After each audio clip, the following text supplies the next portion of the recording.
Bienvenue sur Slipodo. L'histoire va commencer dans quelques secondes. Nous vous présentons ce soir un récit audio inédit de Sherlock Holmes, la bibliothèque des livres qui saignent.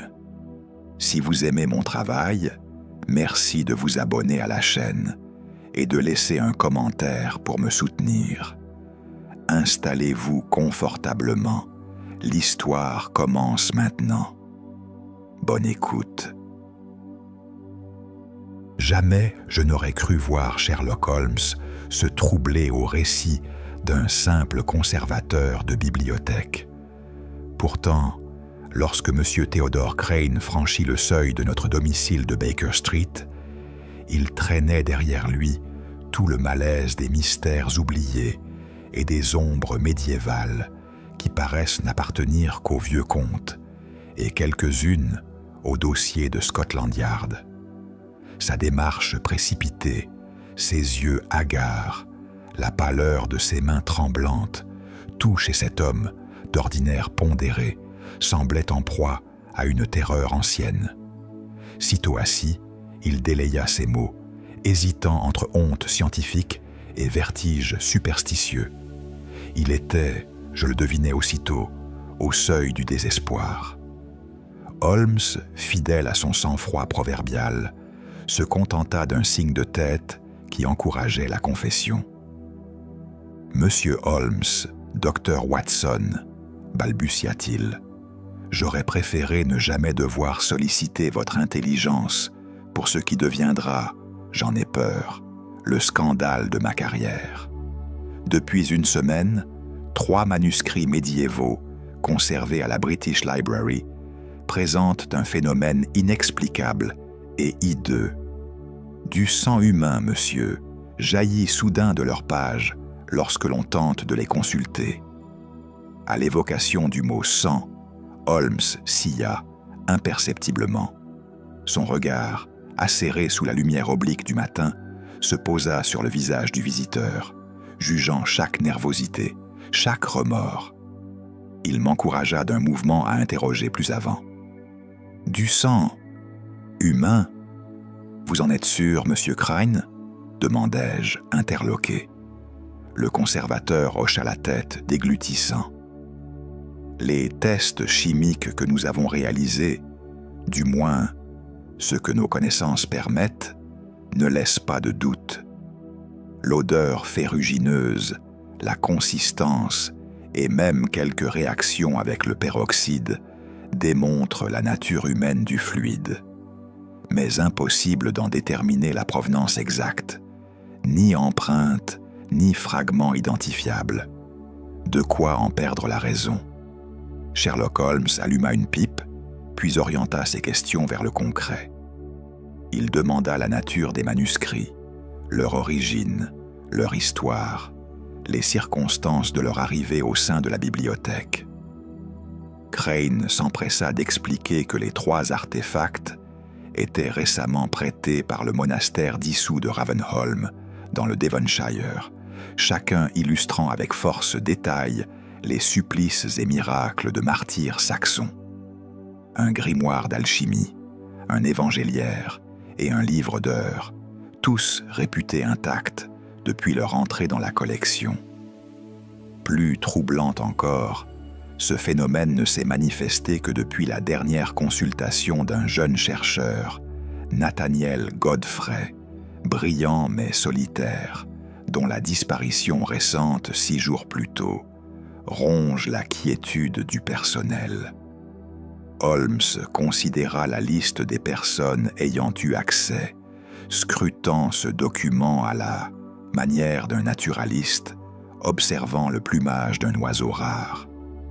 Il posa 3 questions précises sur la température de conservation, la sécurité et la nature des dommages sur les reliures.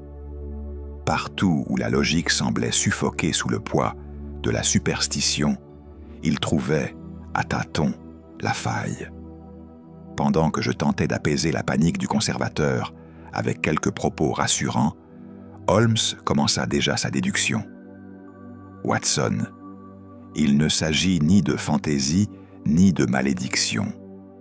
Je vous prie de noter que l'introduction du sang ne peut être récente que par 2 moyens: une manipulation à l'insu du personnel ou une réaction chimique retardée exploitant les propriétés particulières du papier ou de la reliure.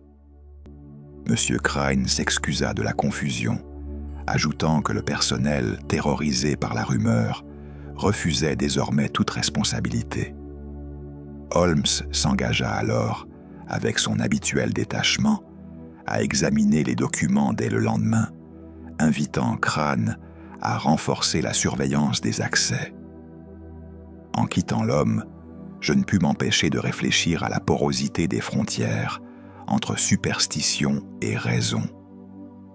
Holmes, en me voyant songeur, se contenta d'un murmure ironique. « Watson, le sang n'est jamais véritablement frais dans les légendes, sauf lorsque l'homme, par ignorance ou folie, le verse lui-même. Et c'est là que commence toujours notre enquête. » Ainsi débuta l'affaire des livres qui saignent, une affaire où, dès l'aube, le mystère semblait s'insinuer dans la lumière, promettant à la fois terreur et vérité au cœur de la British Library.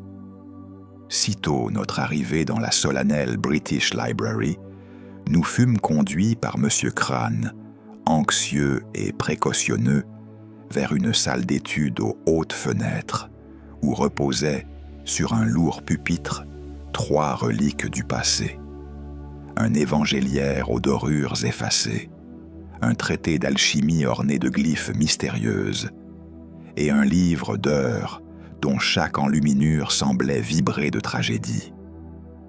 Holmes, méthodique, sortit de sa poche une lentille montée sur argent et se pencha sur les reliures, touchant le cuir comme on effleure la peau d'un serpent. Il nota sans mot dire la qualité de la conservation, s'enquit du nombre de consultations récentes et inspecta la texture du papier, relevant çà et là de très fines perforations, si discrètes qu'un bibliothécaire distrait les eût manquées sans scrupule. « Voyez ici, Watson, » murmura-t-il, sous le revers de la reliure, à la jointure du dos. Voici la marque d'une fine aiguille. Le cuir cicatrise, mais l'œil entraîne la mémoire. Ce manuscrit a été manipulé, il n'en fait guère de doute. Sur les marges illustrées des saints martyrs, Holmes remarqua que la tache rouge apparaissait là même où le supplice s'étalait en glorieux détails. Il pressa la page, une perle de sang frais s'étira sur la surface, laissant dans l'air une odeur métallique, brute et indéniablement humaine. Watson, instruit de certaines pratiques chirurgicales, observa alors que la quantité de liquide semblait proportionnée à la scène peinte, comme si l'auteur du phénomène s'était plu à souligner chaque douleur sacrée d'une goutte de souffrance réelle. Holmes demanda la liste des lecteurs ayant consulté les ouvrages au cours du mois écoulé. M. Crane fournit un registre annoté de sa main, détaillant nom, date et fin d'accès. Universitaires en théologie, savants continentaux, 2 prêtres anglicans, et, commun à chaque volume, le nom de Nathaniel Godfrey. Poursuivant son examen, Holmes releva les différences d'épaisseur entre les reliures. Sur le traité d'alchimie, une réserve de liquide semblait logée derrière la planche arrière. Sur le livre d'heures, une odeur ammoniacale s'échappait du cuir lorsqu'on le chauffait légèrement. Soudain, Holmes déclara « Quiconque a conçu cette supercherie savait marier la science à l'art. Le bourreau n'est pas un amateur, Watson. Il est familier tant des manuscrits que des procédés chimiques. » La pièce tout entière avait changé d'atmosphère. Entre les rayonnages, les murmures du personnel faisaient écho à des légendes de sortilèges, de revenants et de malédictions ancestrales. Mais Holmes demeura froid, lucide, traçant déjà du bout de sa canne la courbe secrète d'une machination humaine, là où d'autres n'auraient vu qu'un caprice des dieux du passé. Les noms de la liste étaient désormais clés. Ils révéleraient, tôt ou tard, le chemin de la main coupable. Holmes nota chaque détail, pensant déjà à l'ombre que Godfrey projetait sur ce mystère sanglant. Les reliures, les perforations, le choix des scènes, tout témoignait d'une volonté aussi raffinée que cruelle. Le nom de Nathaniel Godfrey, répété 3 fois sur le registre de consultation, ne laissait aucun doute. Cet homme, spécialiste en manuscrits religieux et paléographe reconnu, constituait le fil conducteur de cette affaire. Selon M. Crane, Godfrey était un érudit solitaire, souvent plongé dans des recherches obscures, hanté par les mystères des abbayes dissoutes et des reliques perdues. Mais depuis 6 jours, il avait disparu sans laisser de traces, ni message, ni adresse nouvelle, ni indice de sa destination. Holmes décida qu'il était impératif de visiter le logement du disparu. Nous quittâmes la British Library sous un ciel gris de brume et nous rendîmes dans Clerkenwell, quartier modeste, où Godfrey avait élu domicile dans une pension de famille délabrée. La logeuse, une veuve méfiante aux yeux perçants, nous accueillit avec réticence jusqu'à ce que Holmes lui montra une lettre signée de Scotland Yard, qu'il avait eu la prévoyance de solliciter auprès de l'inspecteur Lestrade. La chambre de Godfrey ressemblait à l'antre d'un érudit tourmenté. Des livres empilés, des feuillets épars jonchant le sol, des gravures anciennes, punaisées au mur, et une odeur persistante de cire à cacheter et d'encre séchée. Holmes s'y plongea immédiatement, inspectant chaque recoin avec la minutie d'un chirurgien. Sur la table de travail, un désordre apparent révélait un système complexe. Des notes rédigées en latin et en vieil anglais, des croquis de symboles alchimiques entrelacés à des passages d'écriture, et surtout un journal relié de cuir rouge où Godfrey consignait ses découvertes. Holmes le feuilleta, scrutant chaque ligne, chaque rature, chaque hésitation de la plume. « Watson, écoutez ceci, » dit-il d'une voix grave. « Aujourd'hui, j'ai découvert la clé de Ravenholm.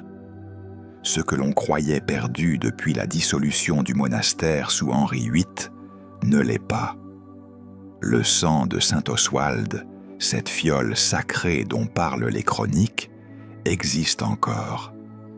Les moines l'ont dissimulé avant leur massacre, et les indices se trouvent dans les manuscrits eux-mêmes, codés dans les enluminures. Qui possédera cette relique possédera bien plus. Un trésor monastique considérable, des titres de propriété oubliés, et une légitimité historique que nul ne peut contester. Holmes referma le journal et examina les croquis. Des motifs géométriques, des représentations de cryptes souterraines, des plans schématiques d'un monastère en ruine. Tout indiquait que Godfrey avait percé un mystère ancien, mais que cette découverte l'avait mis en danger. Sous le bureau, Holmes remarqua un objet qui avait échappé à la logeuse lors de son inspection. Un mouchoir de lin blanc, froissé, taché d'un sang manifestement frais. Il le saisit avec précaution, le porta à la lumière et constata que le sang n'avait pas encore bruni. Ceci remonte à quelques jours, Watson, peut-être au moment même de la disparition. Je m'approchai pour examiner le tissu. Le sang formait une trace distincte, comme si Godfrey s'était essuyé une blessure à la main ou au bras. Holmes fouilla davantage et découvrit, coincée entre 2 lattes du plancher, une enveloppe déchirée portant le sceau d'une famille ancienne, les Elderwood, propriétaires terriens du Devonshire. L'enveloppe contenait une lettre brève, rédigée d'une main élégante. « Monsieur Godfrey, je vous invite à Ravenholm pour discuter de votre découverte. Venez seul, votre avenir en dépend. C. E. Holmes glissa la lettre dans sa poche, satisfait. Watson, notre homme n'a pas disparu par accident. Il a été attiré dans un piège. Quelqu'un savait qu'il avait percé le secret de Ravenholm et a agi pour s'assurer de son silence ou de sa coopération. Avant de quitter les lieux, Holmes interrogea la logeuse. Elle affirma n'avoir rien remarqué d'anormal, si ce n'est qu'un gentleman distingué, portant un pardessus sombre, était venu rendre visite à Godfrey 2 jours avant sa disparition. Elle ne put fournir de description précise, mais se souvint d'un détail. L'homme portait une canne à pommeau d'argent, gravée d'un blason familial. De retour dans la rue brumeuse, Holmes soupira avec une satisfaction presque féline. Le Devonshire, Watson. Voilà où nous devons aller. Ravenholm recèle un secret suffisamment précieux pour justifier l'enlèvement d'un érudit, et peut-être même un meurtre. Ainsi, le mystère s'épaississait. Manuscrits sanglants, reliques perdues, chercheurs disparus, et une famille aristocratique aux intentions troubles. Chaque indice nous rapprochait de la vérité, mais aussi, je le pressentais, d'un danger que nous ne mesurions pas encore pleinement. Le train de 8 heures nous emporta vers le Devonshire, traversant les paysages brumeux de l'Angleterre profonde. Holmes, plongé dans une méditation silencieuse, fumait sa pipe en contemplant les collines qui défilaient derrière la vitre embuée. Quant à moi, je relisais les notes que nous avions prises dans la chambre de Godfrey, tentant de déchiffrer les symboles alchimiques et les références obscures aux chroniques monastiques. « Watson », déclara soudain Holmes en rompant le silence, « cette affaire repose sur un équilibre fragile entre superstition et cupidité. Quelqu'un exploite la première pour masquer la seconde. Les manuscrits qui saignent ne sont qu'un théâtre macabre destiné à détourner l'attention du véritable enjeu, une relique ou ce qu'elle représente. » Je hochai la tête, méditant sur la justesse de son analyse. Nous arrivâmes à Exeter en milieu d'après-midi, puis louâmes une voiture pour nous rendre aux ruines de Ravenholm, situées à quelques lieues au nord de la ville, dans une vallée isolée où le vent semblait porter les échos d'un passé tourmenté. Les vestiges du monastère se dressaient contre le ciel gris, squelettes de pierre rongés par 4 siècles d'abandon. Les arches brisées, les voûtes effondrées, les herbes folles envahissant les nefs jadis sacrées, tout respirait la mélancolie et la perte. Au centre des ruines, une croix de pierre moussue marquait l'emplacement de l'ancien hôtel. C'est là que nous fîmes la rencontre de Miss Constance Elderwood. Elle se tenait près d'une arcade, vêtue d'une robe sombre et pratique, un carnet à la main, observant les pierres avec l'attention d'une archéologue. À notre approche, elle leva les yeux, des yeux vifs, intelligents, empreints d'une curiosité prudente. « Messieurs, dit-elle d'une voix claire et posée, vous êtes les premiers visiteurs que je vois ici depuis des mois. Puis-je supposer que vous n'êtes pas de simples touristes ?» Holmes se présenta avec courtoisie, expliquant que nous enquêtions sur la disparition de Nathaniel Godfrey et sur les étranges phénomènes survenus à la British Library. À la mention du nom de Godfrey, le visage de Miss Elderwood se figea imperceptiblement, mais elle se ressaisit aussitôt. « Monsieur Godfrey, oui, je le connais.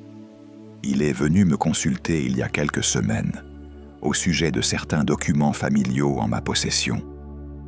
Je suis antiquaire de profession et descendante directe des Elderwood, famille qui acquit ces terres lors de la dissolution des monastères sous Henri VIII. Mon ancêtre, Sir Thomas Elderwood, était un homme pragmatique qui profita des réformes pour s'enrichir, mais il sauva également certains manuscrits de la destruction. Holmes l'écouta avec attention, scrutant chaque geste, chaque inflexion de sa voix. « Mademoiselle Elderwood, pourriez-vous nous parler de la légende du sang de saint Oswald ?» Elle sourit faiblement, comme si elle s'attendait à cette question. « Ah, la relique ?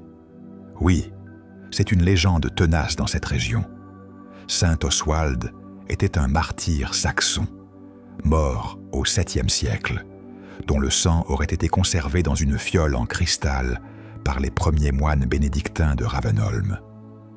Selon la tradition, cette relique possédait des vertus miraculeuses, guérison, vision, protection contre le mal.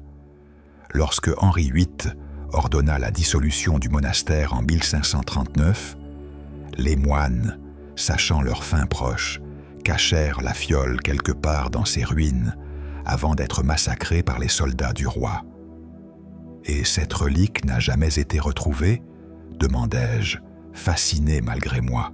« Jamais, » répondit-elle. « Mais ce n'est pas tout.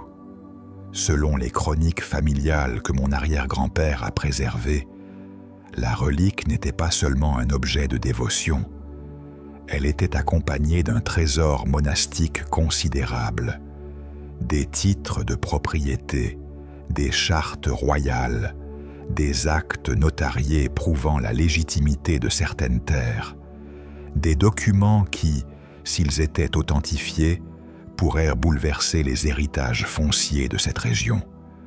Mon propre domaine pourrait être remis en question.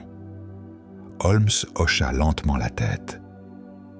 Et M. Godfrey avait-il découvert quelque chose de concret concernant l'emplacement de cette relique?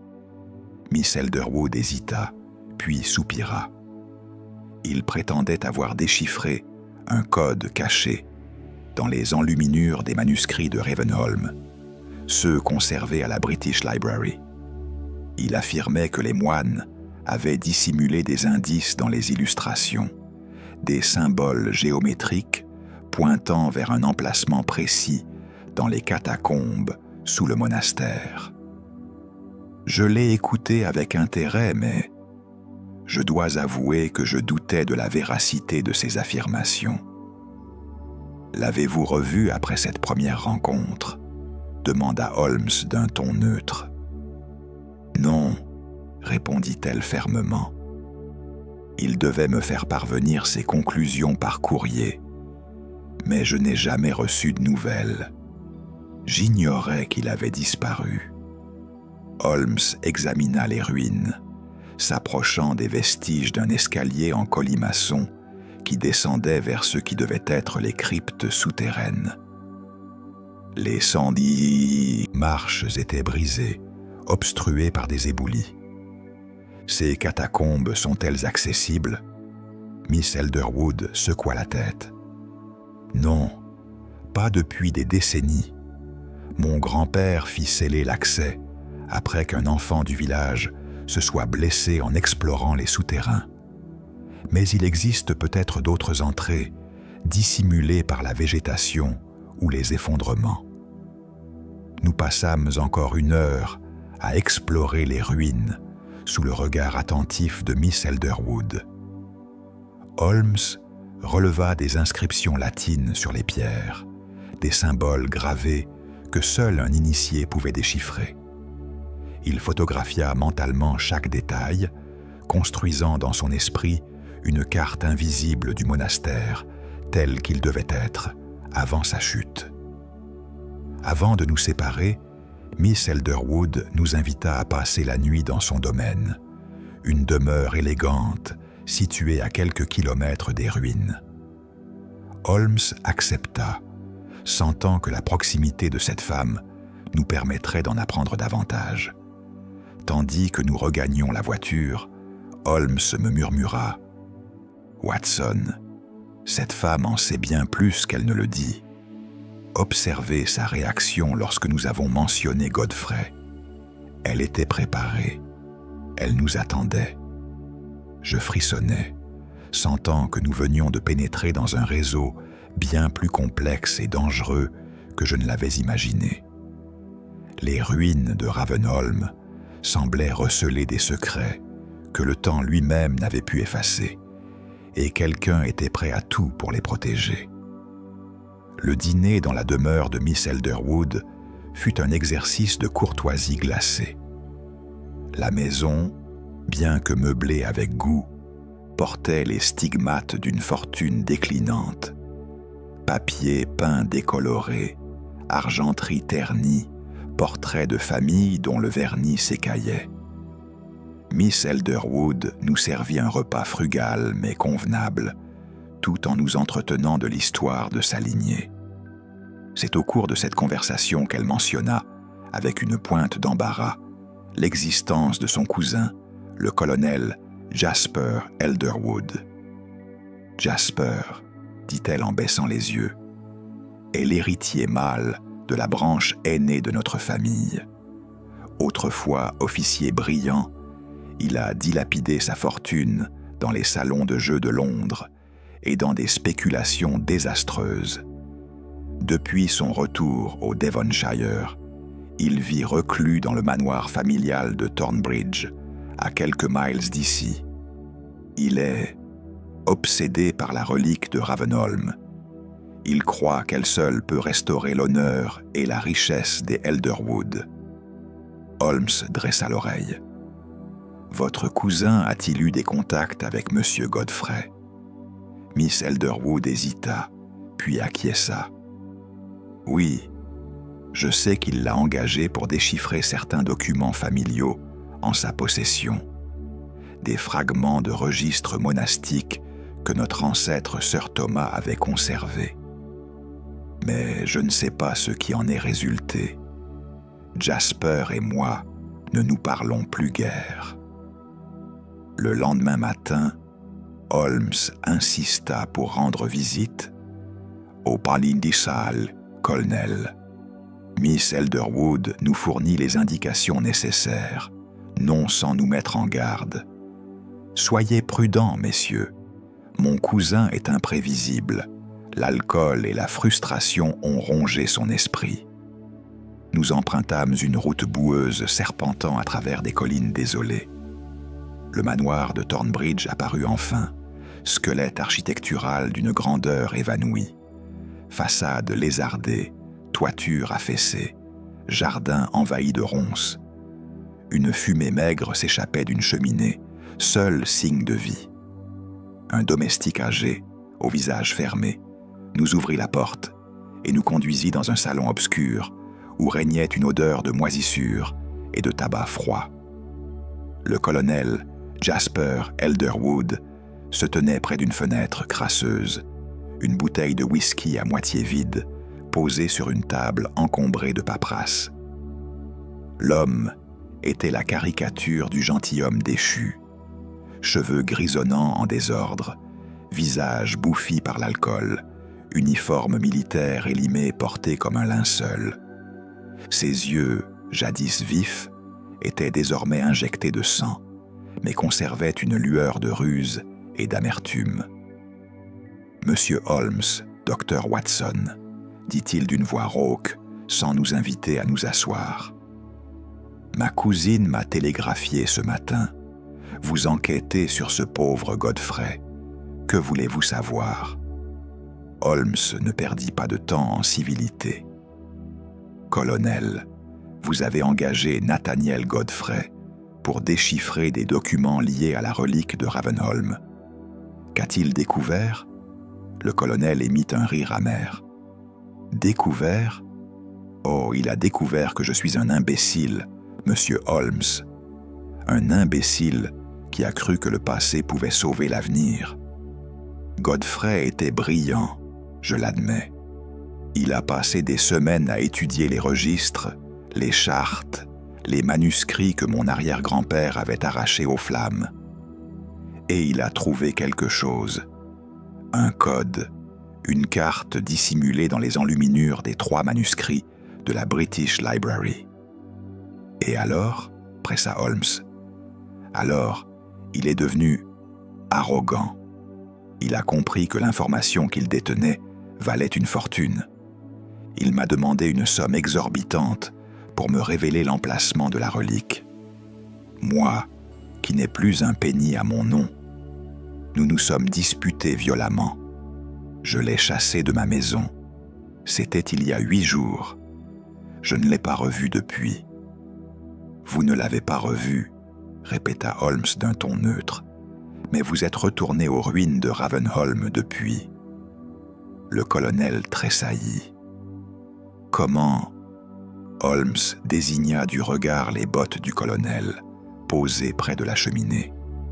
Elles étaient couvertes d'une boue rouge caractéristique, la même que celle que nous avions observée aux ruines du monastère. Cette argile ferrugineuse est unique à la vallée de Ravenholm, colonel. Vous y êtes retourné récemment. Pourquoi? Le visage du colonel se tordit de rage et de désespoir. Parce que je suis maudit, monsieur Holmes. Maudit par l'avarice et la stupidité. Oui, je suis retourné aux ruines. Après le départ de Godfrey, j'ai essayé de déchiffrer moi-même les indices. J'ai fouillé les catacombes, creusé dans les décombres, cherché comme un possédé. Mais je n'ai rien trouvé. Rien. Cette relique est peut-être un mythe, un mensonge que mes ancêtres ont perpétué pour se donner de l'importance. Il se laissa tomber dans un fauteuil, la tête entre les mains. J'ai tout perdu, monsieur Holmes. Ma fortune, mon honneur, ma raison. Et maintenant, vous venez m'accuser de meurtre? Je ne vous accuse de rien, colonel, répondit Holmes calmement. Mais je dois vous demander, avez-vous eu accès aux manuscrits de la British Library? Le colonel leva les yeux, surpris. Les manuscrits? Non.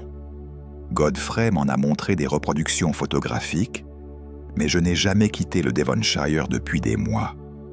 Je n'ai pas les moyens de me rendre à Londres. Holmes hocha la tête, puis examina la pièce. Sur le bureau encombré, il repéra des flacons de produits chimiques, des seringues vétérinaires, des notes griffonnées. Colonel, à quoi servent ces instruments? L'homme haussa les épaules. J'élève encore quelques chevaux. Je soigne moi-même leurs blessures.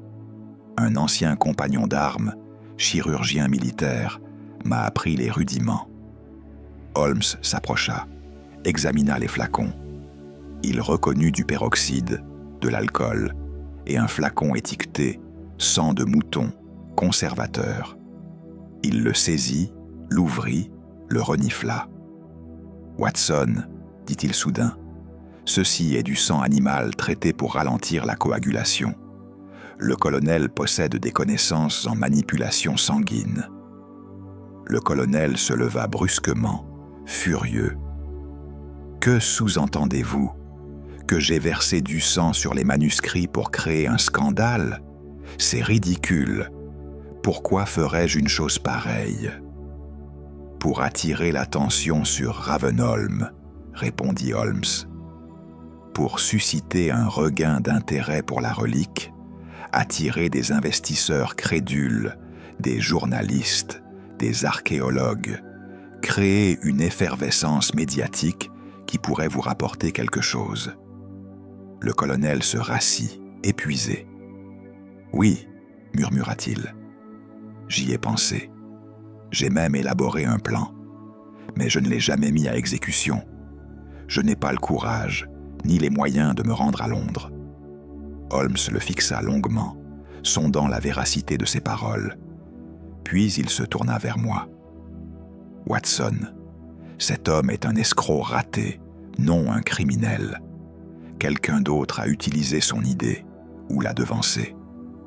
Nous quittâmes le manoir de Thornbridge, dans un silence pesant.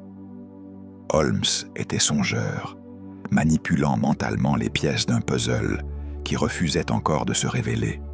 « Watson, dit-il enfin, le colonel possède les connaissances et les matériaux nécessaires pour manipuler les manuscrits, mais il n'a ni l'accès ni l'opportunité. Miss Elderwood, en revanche, est une femme intelligente, cultivée et parfaitement capable de se rendre à Londres. Elle a également un mobile, protéger ses terres contre des revendications légales potentielles. « Vous pensez qu'elle aurait enlevé Godfrey ?» demandai-je, incrédule. « Je pense, répondit Holmes, que cette affaire est bien plus complexe qu'il n'y paraît. Quelqu'un manipule les événements depuis l'ombre, et nous devons découvrir qui avant qu'il ne soit trop tard pour Nathaniel Godfrey. » Les traces de boue rouge sur les bottes du colonel résonnaient dans mon esprit comme un présage. Quelqu'un avait récemment foulé les ruines de Ravenholm, et ce quelqu'un savait exactement ce qu'il cherchait.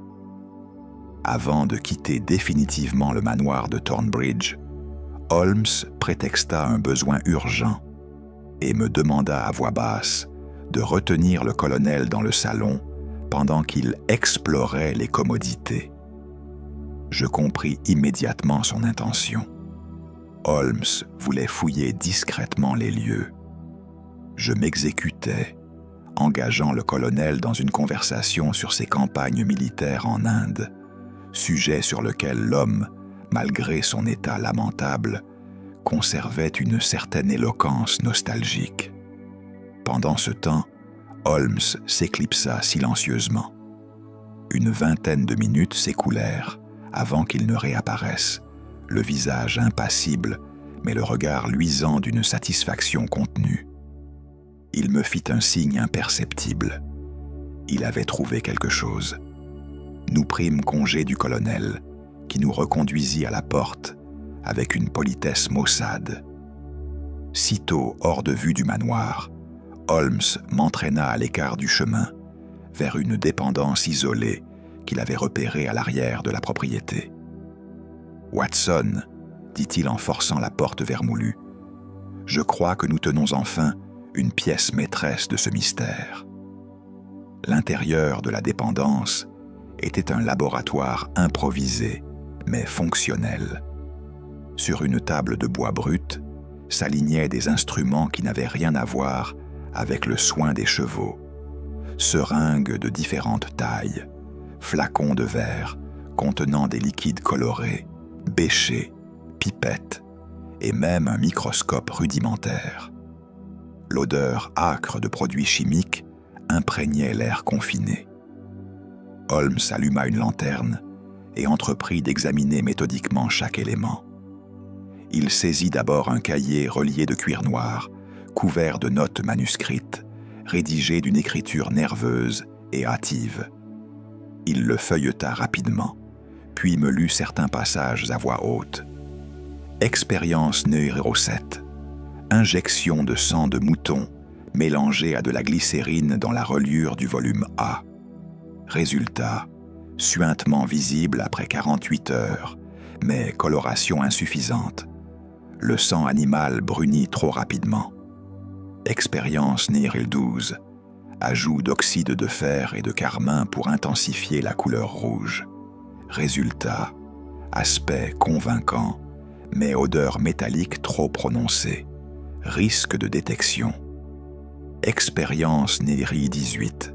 Utilisation d'un mélange de sang animal frais et d'anticoagulants naturels, extrait de sangsue. Injection dans les perforations de la reliure à l'aide d'une fine seringue. Résultat, le liquide suinte lentement sur les pages illustrées. Effet spectaculaire. Holmes referma le cahier, satisfait. Le colonel a bien élaboré une méthode pour faire pleurer les manuscrits. Il a expérimenté sur des volumes de moindre valeur avant de passer aux manuscrits de la British Library. Mais voyez ici, Watson. Il me montra un flacon étiqueté « Sang, conservateur spécial, OCT, 1889 ». Le liquide à l'intérieur était d'un rouge vif, presque éclatant, manifestement différent du sang coagulé que nous avions observé dans les autres contenants.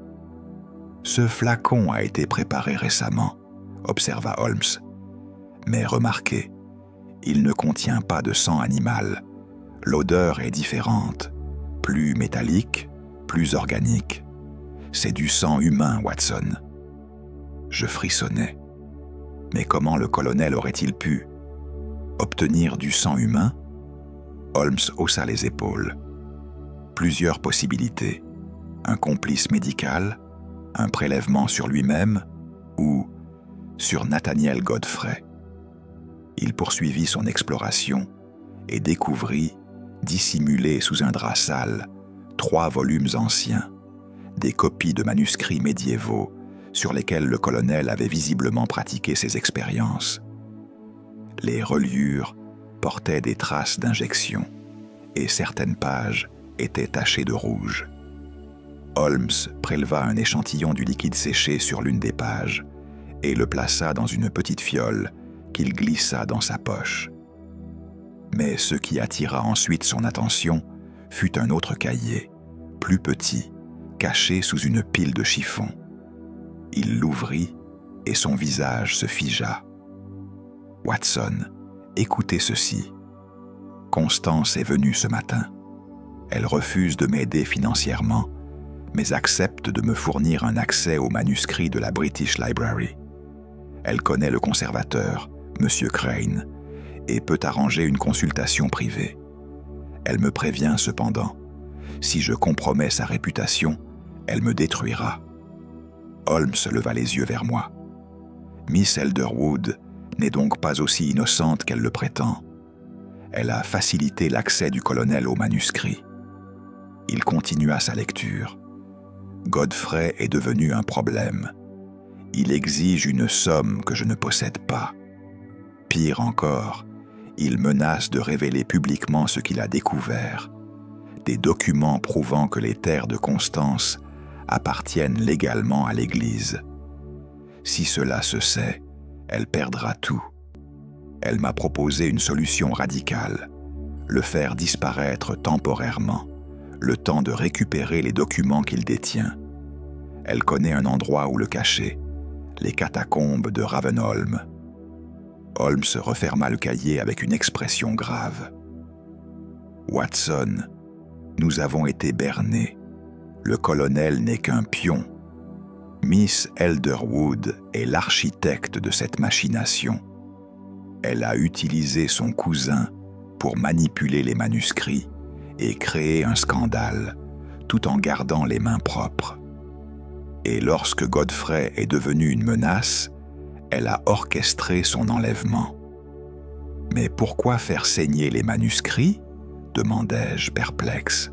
« Quel est l'intérêt ?» Holmes réfléchit un instant. « Plusieurs objectifs, Watson. Premièrement, détourner l'attention des autorités. Un phénomène surnaturel attire la curiosité, mais décourage les enquêtes sérieuses. Deuxièmement, discréditer toute recherche future sur Ravenholm en l'associant à des superstitions.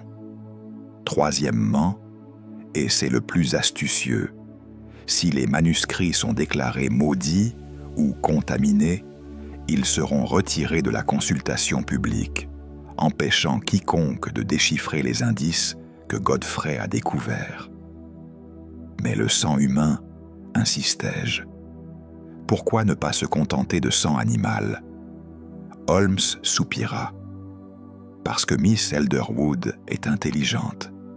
Elle savait que le sang animal serait rapidement détecté lors d'une analyse approfondie. Elle voulait un mystère authentique, un phénomène qui résisterait à l'examen scientifique. Pour cela, il lui fallait du sang humain frais, et Godfrey, séquestré dans les catacombes, constitue une source idéale. Je me sentis glacé d'horreur. Holmes, si Godfrey est encore vivant, nous devons le retrouver immédiatement. En effet, Watson, Mais nous devons procéder avec prudence. Miss Elderwood est dangereuse précisément parce qu'elle est intelligente et calculatrice. Si elle se sent acculée, elle pourrait faire disparaître Godfrey définitivement. Avant de quitter la dépendance, Holmes photographia mentalement l'agencement des lieux et préleva plusieurs échantillons. Du liquide des flacons, des fragments de notes et même une seringue portant encore des traces de sang séché. « Nous retournons chez Miss Elderwood », déclara-t-il. « Mais cette fois, nous ne jouerons plus son jeu. Il est temps de démasquer cette femme et de sauver Nathaniel Godfrey avant qu'il ne soit trop tard. » Le ciel s'assombrissait tandis que nous regagnions la route. Je sentais l'étau se resserrer autour de nous et je priais pour que nous arrivions à temps, car je savais désormais que derrière le mystère des manuscrits sanglants se cachait non pas une malédiction, mais une volonté humaine froide et impitoyable, celle d'une femme prête à tout pour protéger son héritage. Armés des preuves découvertes dans le laboratoire secret, nous retournâmes au manoir de Thornbridge à la tombée du soir. Le colonel, surpris de nous revoir si promptement, tenta d'abord de nous reconduire, mais Holmes, d'un regard d'acier, lui intima l'ordre de se rasseoir. « Colonel Elderwood », déclara Holmes d'une voix posée mais implacable, « j'ai visité votre laboratoire. » Le visage du colonel perdit toute couleur. Il chancela, se rattrapa au dossier d'un fauteuil, puis s'effondra lourdement, la tête entre les mains. Un long silence s'installa, ponctué seulement par le crépitement du feu mourant dans la cheminée. « Vous avez tout vu, » murmura-t-il enfin, la voix brisée. « Mon Dieu, je suis perdu. » Holmes posa le cahier d'expérience sur la table devant lui.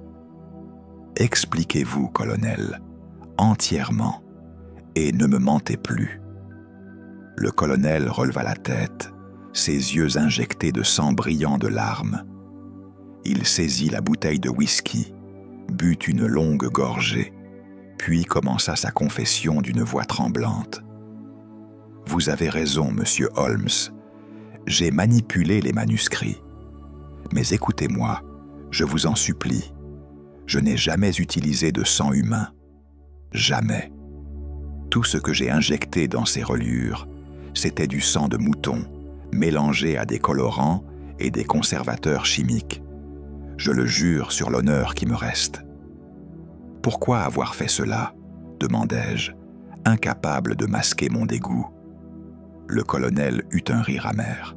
« Pourquoi ? Pour l'argent, docteur Watson, pour la survie. J'ai tout perdu, ma fortune, ma réputation, mon avenir. Les créanciers me harcèlent. La banque menace de saisir ce manoir, le dernier vestige de la grandeur des Elderwood. J'étais désespéré. » Il se leva péniblement, se mit à arpenter la pièce comme un animal en cage. L'idée m'est venue après avoir lu les travaux de Godfrey sur les manuscrits de Ravenholm. Il m'avait expliqué que ces documents contenaient des indices sur la relique de saint Oswald et le trésor monastique. J'ai pensé, si je parvenais à créer un scandale autour de ces manuscrits, à faire croire à une malédiction ou à un miracle, l'attention médiatique serait considérable. Les journaux s'empareraient de l'affaire.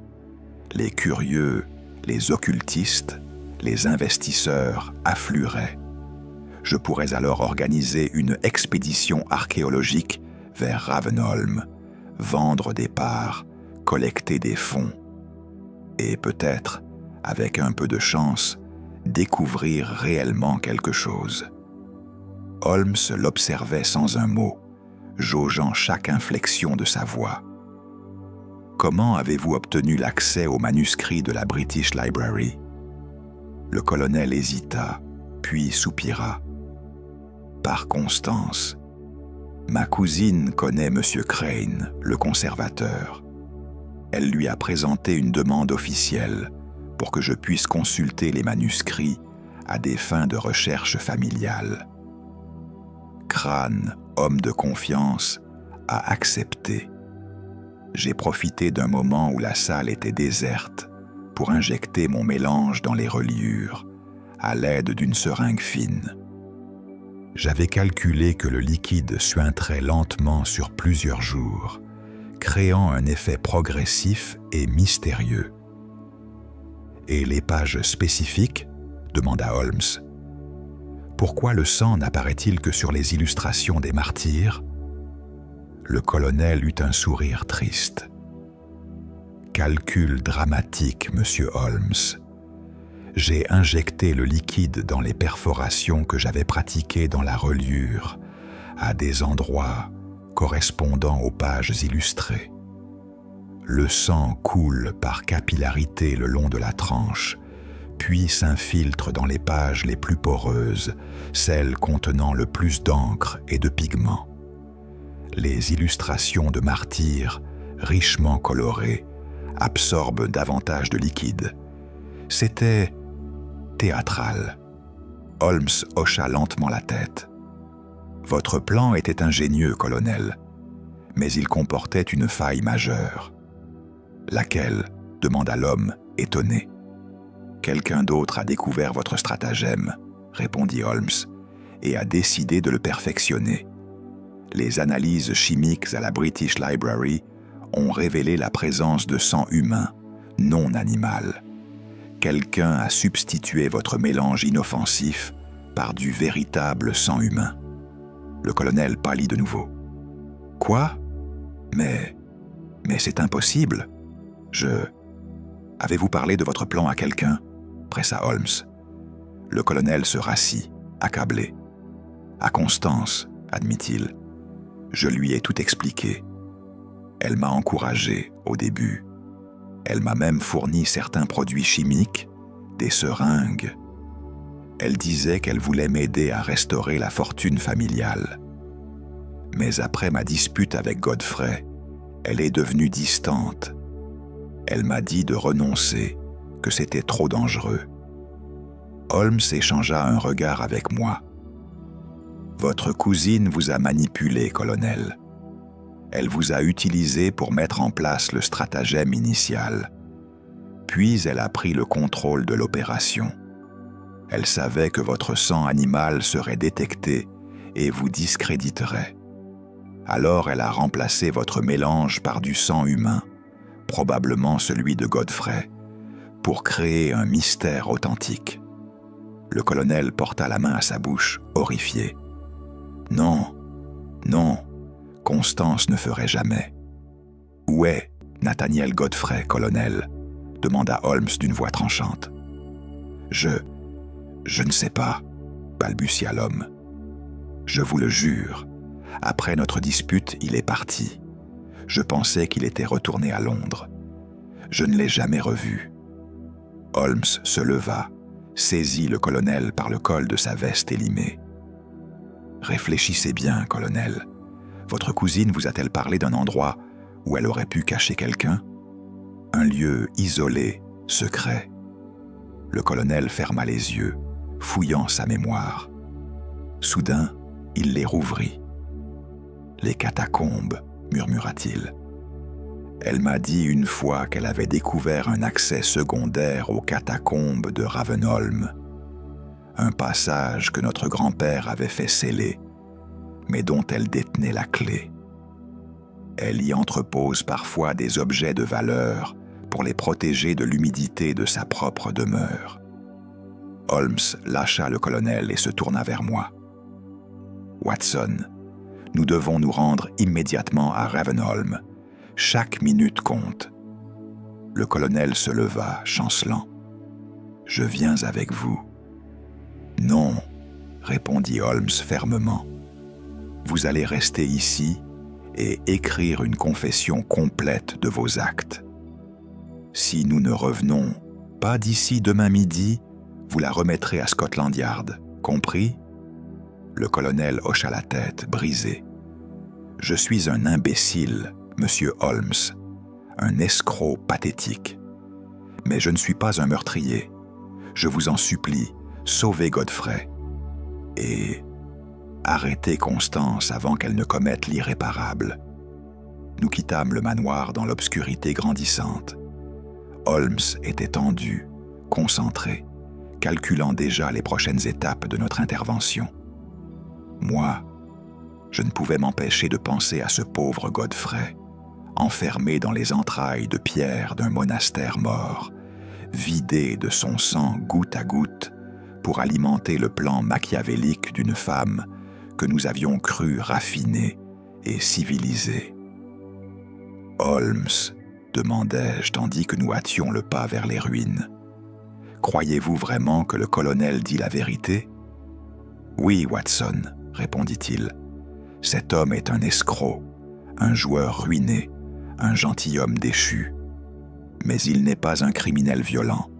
Son plan était stupide et illégal, mais pas meurtrier. Miss Elderwood, en revanche, a transformé une escroquerie maladroite en une machination mortelle. Et c'est elle que nous devons arrêter. La nuit tombait sur le Devonshire, et avec elle, l'urgence de notre mission. Avant de nous précipiter vers les ruines de Ravenholm dans l'obscurité, Holmes insista pour faire un détour par le village. « Watson, expliqua-t-il, nous devons consolider notre compréhension des faits. Un détail me tracasse. Comment Miss Elderwood aurait-elle obtenu les produits chimiques et les instruments nécessaires sans éveiller les soupçons? Elle ne pouvait pas utiliser ceux du colonel sans qu'il ne s'en aperçoive. Nous nous rendîmes donc à la pharmacie du village, une bâtisse modeste, dont la devanture affichait encore une lanterne allumée, malgré l'heure tardive. Une clochette tinta à notre entrée, et un homme maigre au visage osseux émergea de l'arrière-boutique. Il portait une blouse tachée et des lunettes à monture dorée qui accentuaient l'inquiétude perpétuelle de son regard. « Messieurs, dit-il d'une voix hésitante, je m'apprêtais à fermer. Que puis-je pour vous ?» Holmes se présenta avec son autorité coutumière. « Monsieur Virgil Cornwell, je présume, apothicaire de ce village depuis combien d'années ?» L'homme déglutit nerveusement. « 15 ans, monsieur. Pourquoi cette question ? » « Parce que vous avez fourni des produits chimiques au colonel Jasper Elderwood, » répondit Holmes, en sortant de sa poche la liste des substances qu'il avait relevées dans le laboratoire secret. Du peroxyde, de la glycérine, des anticoagulants, du carmin, des produits peu communs pour un simple éleveur de chevaux. Cornwell pâlit. Le colonel, il m'a dit que c'était pour soigner ses bêtes.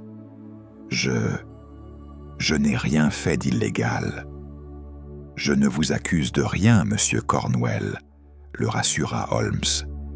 Mais j'ai besoin que vous me disiez la vérité. Avez-vous fourni les mêmes produits à quelqu'un d'autre récemment?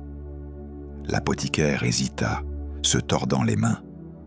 Ses yeux fuyants cherchaient une issue, un mensonge plausible. Mais sous le regard perçant de Holmes, il finit par céder. « Oui, murmura-t-il, il y a environ 3 semaines. Miss Elderwood est venue me voir.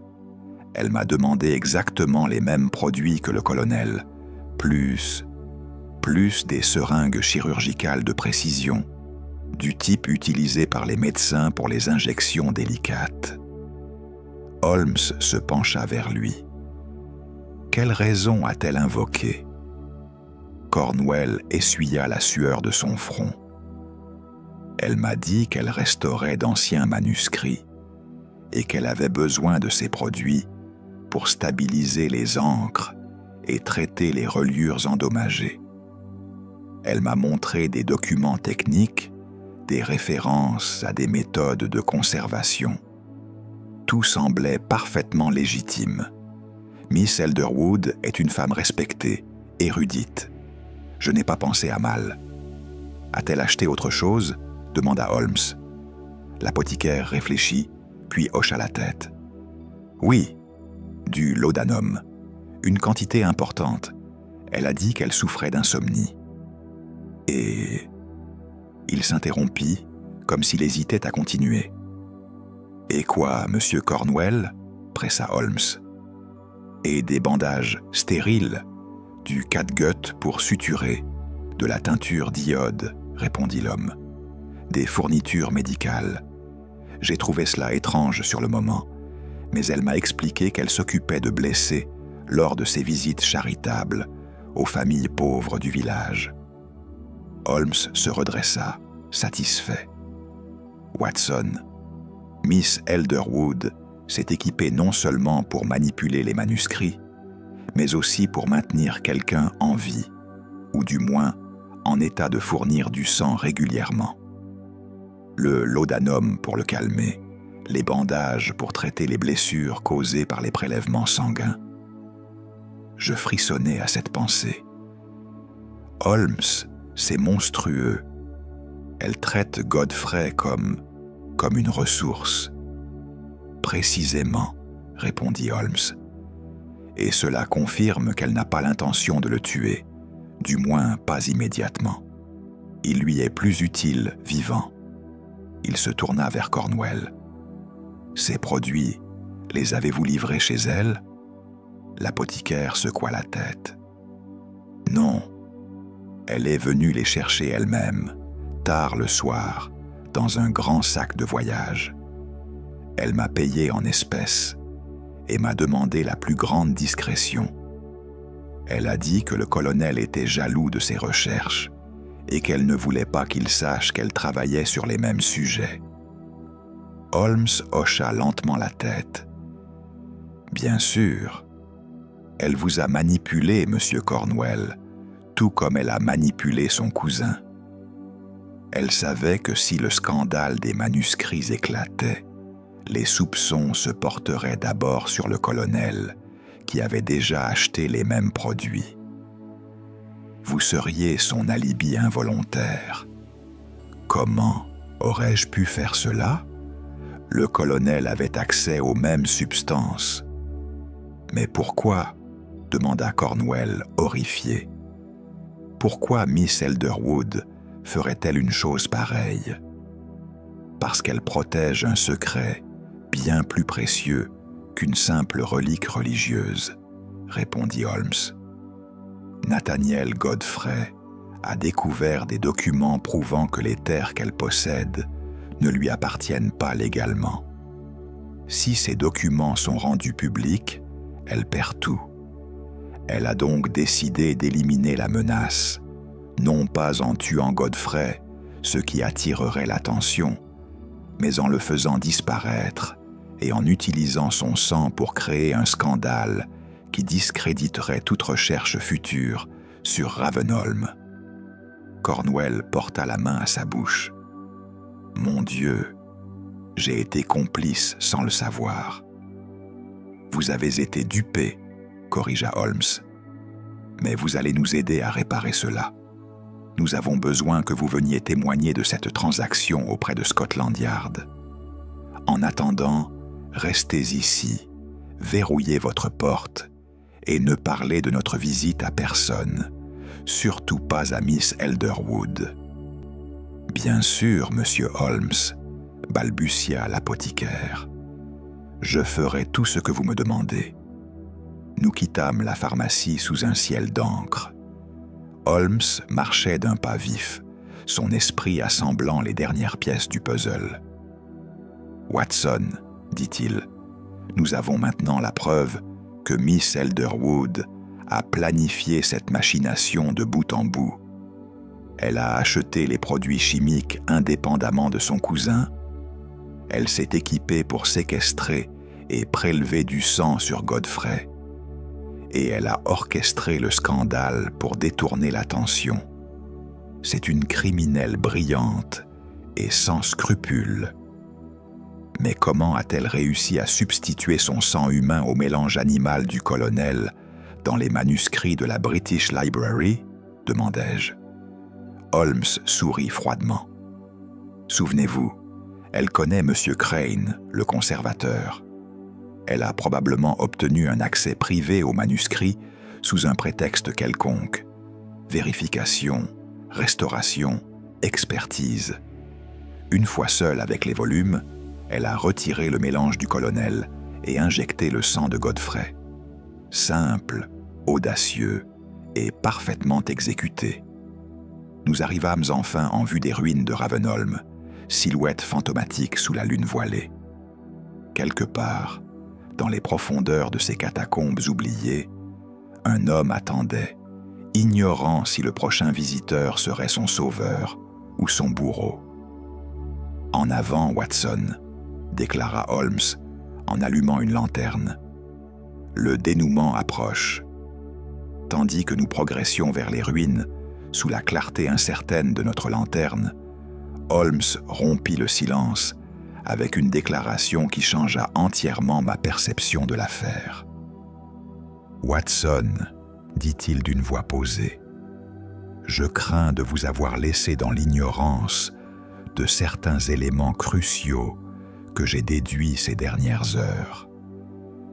Il est temps que vous compreniez la véritable nature de Miss Constance Elderwood et le mobile réel de ses actions. » Je me tournai vers lui, intrigué. « Que voulez-vous dire, Holmes ? Miss Elderwood n'est pas simplement une antiquaire cultivée, descendante d'une famille ayant profité de la dissolution des monastères, expliqua-t-il. Elle est bien davantage. À vrai dire, elle est l'unique descendante légitime de la lignée monastique de Ravenholm elle-même. Je m'arrêtai net, abasourdi. La lignée monastique ? Mais comment est-ce possible ?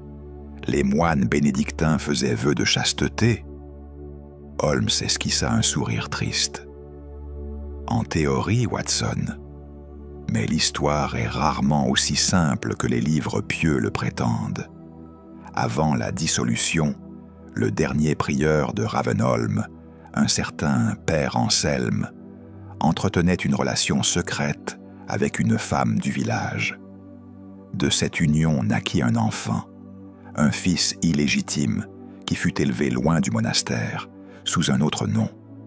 Ce fils hérita, par des voies détournées, des archives secrètes du monastère que son père avait réussi à sauver avant le massacre de 1539. « Et Miss Elderwood descend de cet enfant ?» demandai-je, fasciné. « Exactement, » confirma Holmes. « Les Elderwood que nous connaissons ne sont pas les profiteurs de la dissolution, comme elle le prétend. Ils sont les héritiers cachés des moines eux-mêmes. Sir Thomas Elderwood, l'ancêtre qui acquit les terres monastiques sous Henri VIII, n'était autre que ce fils illégitime devenu adulte. Il ne vola pas les terres, il les récupéra en secret, dissimulant sa véritable identité pour échapper aux persécutions religieuses. Je commençais à entrevoir l'ampleur de la conspiration. Alors, les archives qu'elle possède contiennent la preuve de cette filiation, compléta Holmes. Mais plus important encore, elles contiennent des titres de propriété originaux, des chartes royales, des actes notariés antérieurs à la dissolution, des documents prouvant que les terres de Ravenholm, plusieurs centaines d'acres aujourd'hui occupées par l'église anglicane, des fermes, des forêts, peut-être même des mines, appartiennent légalement aux descendants du prieur Anselme, c'est-à-dire à Miss Elderwood. « Grand Dieu !» murmurai-je. « Si ces documents sont authentifiés, elle pourrait réclamer une fortune colossale. » « Précisément, acquiesça Holmes. Mais voici le problème. Ces documents sont aussi la preuve de l'illégitimité de sa lignée. S'ils sont rendus publics, elle gagne des terres, mais perd sa réputation. L'Église anglicane se battrait férocement pour conserver ses propriétés, invoquant l'illégalité de l'union du prieur, la nullité des titres monastiques après la dissolution, et toutes les lois qui ont suivi.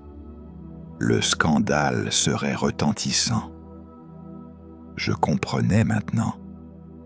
Alors, elle préfère garder le secret, conserver son statut respectable d'antiquaire, plutôt que de revendiquer publiquement un héritage qui la détruirait socialement. Exactement, Watson. C'est un équilibre fragile. Mais Nathaniel Godfrey a bouleversé cet équilibre. Holmes s'arrêta devant l'arcade principale des ruines, scrutant les ombres. Godfrey, dans ses recherches sur les manuscrits de Ravenholm, a déchiffré les codes cachés dans les enluminures. Ces codes ne pointaient pas vers une relique religieuse, le fameux sang de saint Oswald, mais vers l'emplacement des archives secrètes.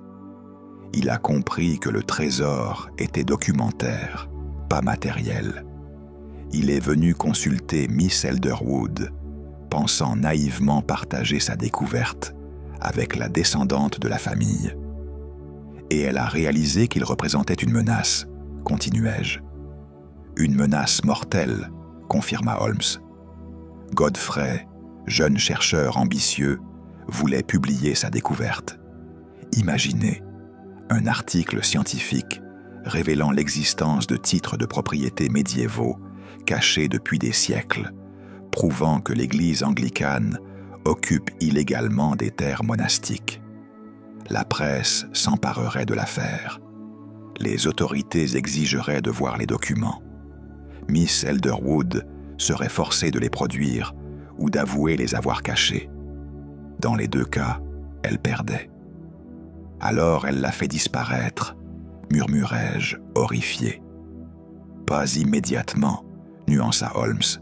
Elle a d'abord tenté de le raisonner, de le convaincre de garder le secret. Mais Godfrey, aveuglé par son ambition académique, a refusé. Il voulait la gloire. Miss Elderwood a alors élaboré un plan en plusieurs phases. Holmes se mit à marcher le long des ruines, reconstituant la chronologie. Phase 1. Convaincre son cousin, le colonel, de manipuler les manuscrits de la British Library pour créer un scandale surnaturel. Cela détournerait l'attention des véritables secrets contenus dans ces livres. Si les manuscrits étaient déclarés maudits, ils seraient retirés de la consultation publique, empêchant d'autres chercheurs de reproduire les découvertes de Godfrey. Phase 2. Séquestrer Godfrey dans les catacombes de Ravenholm, à l'abri des regards, et le maintenir en vie suffisamment longtemps pour prélever son sang. Ce sang humain serait utilisé pour remplacer le mélange animal du colonel, transformant l'escroquerie maladroite en mystère authentique. Phase 3. Laisser le colonel porter le chapeau si l'enquête allait trop loin.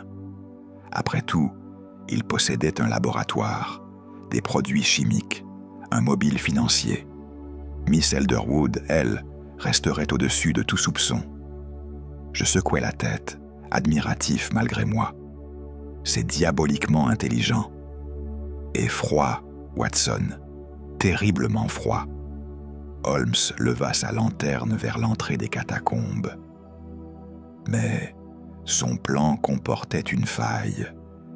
Elle sous-estimait ma capacité à reconstituer la vérité. Et maintenant, nous sommes ici pour y mettre un terme. Pensez-vous qu'elle soit dans les catacombes en ce moment ? Demandai-je, la main posée instinctivement sur mon revolver. Possible, répondit Holmes. Ou bien elle viendra bientôt. Elle doit régulièrement nourrir Godfrey, traiter ses blessures, prélever son sang. Elle est prisonnière de son propre stratagème. Elle ne peut ni le libérer, ni le tuer sans risquer que son corps soit découvert et que les autorités enquêtent. Nous commençâmes notre descente vers les profondeurs. Les marches de pierre, glissantes d'humidité, s'enfonçaient dans les ténèbres. L'air se faisait plus froid, chargé d'une odeur de terre et de décomposition. « Holmes, demandai-je à voix basse, si Miss Elderwood possède réellement ces titres de propriété, pourquoi ne les a-t-elle jamais revendiqués légalement? Il existe sûrement des moyens discrets d'obtenir gain de cause. Parce qu'elle sait que le système légal anglais de 1889 ne reconnaîtrait jamais les droits d'une lignée illégitime issue d'un moine défroqué, répondit Holmes. Les tribunaux trancheraient en faveur de l'Église, invoquant les lois de succession, la primauté des actes de dissolution d'Henri VIII et la doctrine de la prescription acquisitive. Miss Elderwood perdrait non seulement son procès, mais aussi son anonymat et sa réputation. Elle serait dépeinte comme une aventurière cherchant à extorquer l'Église. Non, elle préfère vivre modestement mais respectablement, gardienne silencieuse d'un secret qu'elle ne peut ni révéler ni abandonner.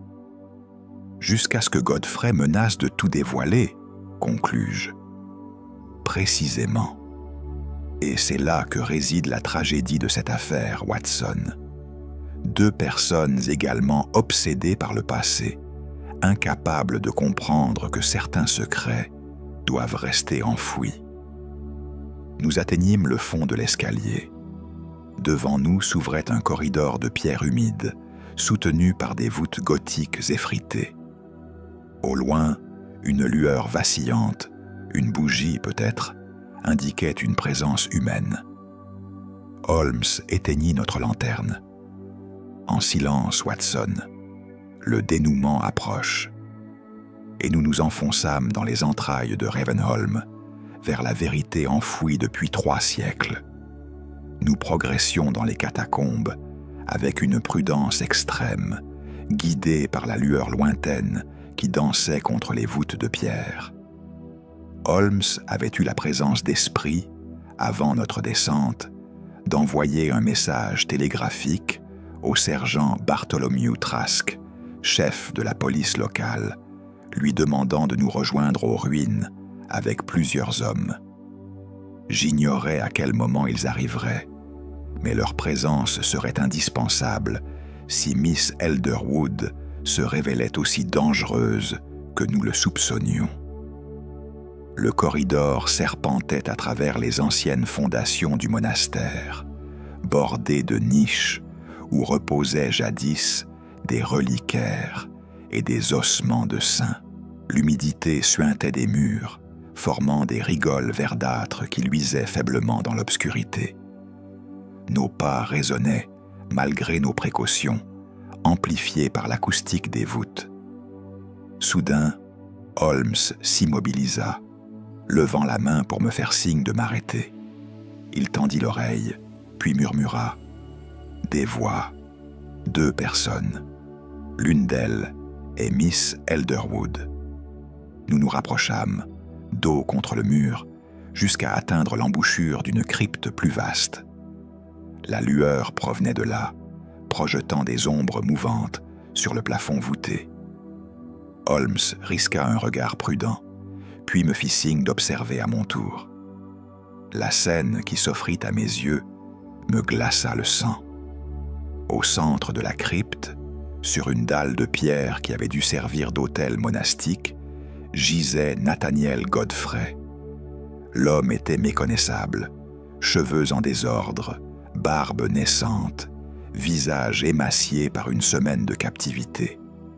Son bras gauche était bandé sommairement, mais des taches de sang frais imprégnaient le tissu.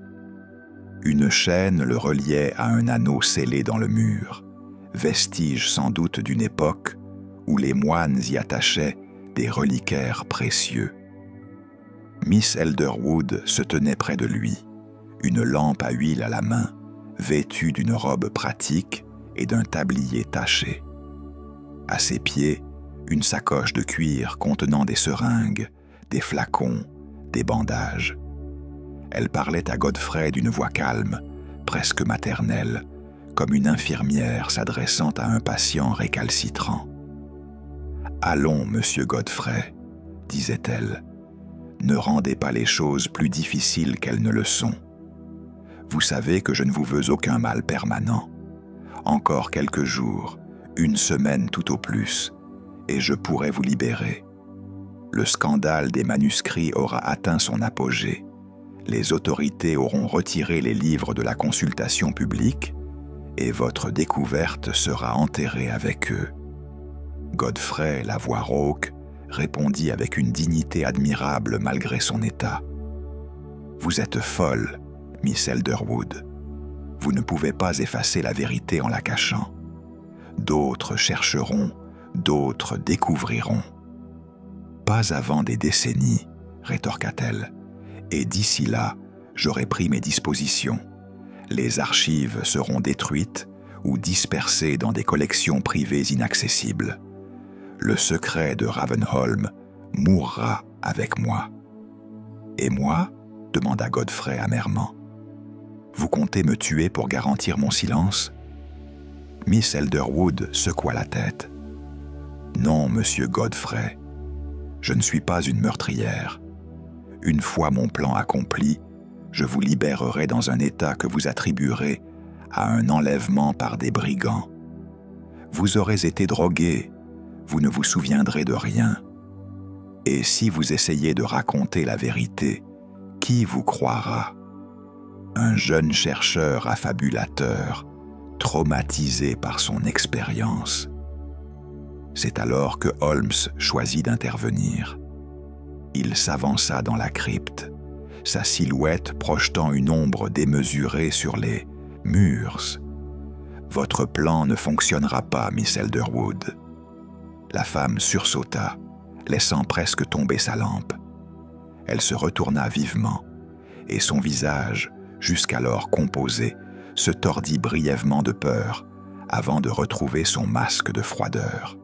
« Monsieur Holmes, » dit-elle d'une voix tendue, « je me demandais quand vous finiriez par arriver. Vous m'attendiez ?» Holmes s'approcha lentement, les mains visibles pour montrer qu'il n'était pas armé. « Je sais reconnaître un adversaire digne de ce nom, » répondit-elle. « Dès que M. Crane vous a engagé, j'ai compris que vous perceriez le mystère. Mais je pensais avoir plus de temps. »« Votre erreur fut de sous-estimer la logique, » déclara Holmes. « Chaque action laisse des traces.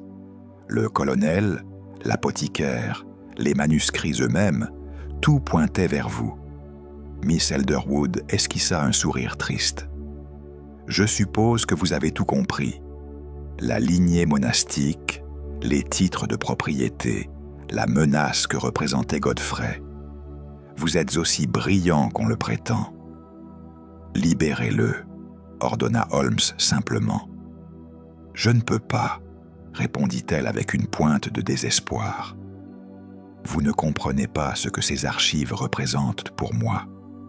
C'est tout ce qui me reste de mes ancêtres, la preuve de leur existence, de leur sacrifice. Si je les révèle, elles seront confisquées, détruites peut-être. Si je les cache, je trahis leur mémoire. Je suis piégé, monsieur Holmes. » À ce moment précis, des bruits de pas résonnèrent dans le corridor. Le sergent Trask et 3 constables firent irruption dans la crypte, lanternes levées, matraques à la main. « Police !» tonna Trask. « Personne ne bouge. » Miss Elderwood ferma les yeux, résignée. Elle posa sa lampe et leva les mains en signe de reddition. « C'est terminé, » murmura-t-elle. Tandis que les constables la menottaient, Holmes et moi nous précipitâmes vers Godfrey. Je dénouai rapidement ses chaînes et examinai son bras blessé. Les prélèvements sanguins avaient été effectués avec une certaine compétence médicale. Les incisions étaient propres, suturées, mais répétées. L'homme avait perdu beaucoup de sang sur plusieurs jours. « Docteur Watson », murmura Godfrey d'une voix faible, « merci. Je ne pensais plus jamais revoir la lumière du jour. Vous êtes en sécurité maintenant, le rassurai-je, en appliquant un bandage frais sur sa blessure. Nous allons vous sortir d'ici et vous faire soigner convenablement. Holmes se tourna vers Miss Elderwood, que les constables s'apprêtaient à emmener. Une dernière question, Miss Elderwood. Où sont les archives, les véritables documents prouvant votre lignée et vos droits sur ces terres? Elle hésita, puis sourit amèrement. Dans un endroit où personne ne les trouvera jamais, monsieur Holmes. Même moi, j'ai oublié où je les ai cachés. C'est ma dernière vengeance. Si je ne peux les revendiquer, personne ne le pourra. Vous mentez, répondit Holmes calmement. Vous ne pourriez pas oublier quelque chose d'aussi précieux. Mais peu importe, la justice suivra son cours. Alors que les policiers l'emmenaient, Miss Elderwood lança un dernier regard vers Godfrey. « Je suis désolé, monsieur Godfrey. Vraiment. Mais certains secrets sont plus lourds que les vies qu'ils écrasent. Nous portâmes Godfrey hors des catacombes, le soutenant de chaque côté, tandis qu'il vacillait sur ses jambes affaiblies. L'air frais de la nuit nous accueillit comme une bénédiction. Au loin, les premières lueurs de l'aube commençaient à poindre sur les collines du Devonshire. Le sergent Trask s'approcha de Holmes. « Monsieur Holmes, nous avons arrêté la femme, mais je dois avouer que je ne comprends pas tout. Que lui reproche-t-on exactement? Enlèvement, séquestration, agression, manipulation de preuves, énuméra Holmes, et conspiration pour escroquerie. Les charges sont nombreuses, sergent. Miss Elderwood passera de longues années en prison. » Godfrey, encore sous le choc, demanda faiblement. « Et les manuscrits? La vérité sur Ravenholm ?» Holmes posa une main sur son épaule. « La vérité restera ce qu'elle a toujours été, monsieur Godfrey. Une énigme historique. Les manuscrits seront nettoyés, restaurés et remis en consultation. Votre découverte scientifique pourra être publiée, mais je vous suggère de la présenter avec prudence. Certaines vérités sont des bombes sociales. » Tandis que nous regagnions le village dans la carriole du sergent, je réfléchis à l'ironie tragique de cette affaire. Miss Elderwood, gardienne d'un héritage qu'elle ne pouvait revendiquer, avait sacrifié sa liberté pour protéger un secret qui, au final, mourrait peut-être avec elle. Et Godfrey, le chercheur idéaliste, avait failli payer de sa vie sa quête de gloire académique. Holmes, comme à son habitude, lisait dans mes pensées. L'obsession du passé est une prison, Watson. Miss Elderwood en était prisonnière depuis sa naissance. Nous l'avons simplement transférée dans une prison aux murs plus visibles. Je ne pus qu'acquiescer en silence, troublé par cette affaire, où personne, au fond, n'était véritablement victorieux. Je dois rectifier la narration précédente, car les événements ne se déroulèrent pas aussi simplement que je l'avais d'abord relaté. En vérité, notre confrontation avec Miss Elderwood prit un tour bien plus périlleux. Lorsque Holmes s'avança dans la crypte pour la première fois, Miss Elderwood ne se contenta pas de lever les mains en signe de reddition. Au contraire, sa main plongea dans les plis de sa robe et en ressortit armée d'un petit revolver à barillet. Une arme de dame, certes, mais mortelle à courte distance. « Restez où vous êtes, monsieur Holmes », commanda-t-elle d'une voix tremblante, mais déterminée. Le canon de l'arme oscillait entre Holmes et moi, indécise. « Je vous en prie, ne m'obligez pas à user de violence. » Holmes s'immobilisa, les mains levées dans un geste d'apaisement. « Miss Elderwood, La violence ne résoudra rien. La police arrive. Vous ne pouvez pas vous échapper. »« Je ne cherche pas à m'échapper, » cria-t-elle, et sa voix se brisa sur les dernières syllabes. Des larmes commencèrent à rouler sur ses joues, mais sa main restait ferme. « Je veux seulement que vous compreniez, que quelqu'un, enfin, comprenne ce que j'ai tenté de faire. » Holmes, avec cette patience infinie qu'il réservait aux criminels acculés, hocha lentement la tête. « Alors expliquez-moi, nous avons le temps. » Miss Elderwood inspira profondément, cherchant ses mots. Godfrey, enchaîné derrière elle, observait la scène avec un mélange de terreur et de fascination. « Tout ce que j'ai fait, commença-t-elle, était pour restaurer la justice. Pas pour moi, pour mes ancêtres, pour le prieur Anselme et les moines de Ravenholm qui furent massacrés par les soldats d'Henri VIII. Leur sang crie vengeance depuis 3 siècles et demi, monsieur Holmes. Et moi, seule héritière de leur lignée, je porte ce fardeau. »« Vous avez kidnappé un homme innocent, » répliqua Holmes calmement. « Vous l'avez vidé de son sang comme on saigne un animal. Quelle justice y a-t-il là-dedans ?»« C'était nécessaire, » s'écria-t-elle. « Mon plan était complexe, je l'admets, mais c'était la seule façon.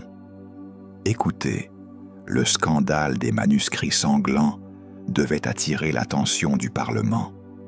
J'avais prévu que la presse s'emparerait de l'affaire, que des questions seraient posées à la Chambre des communes.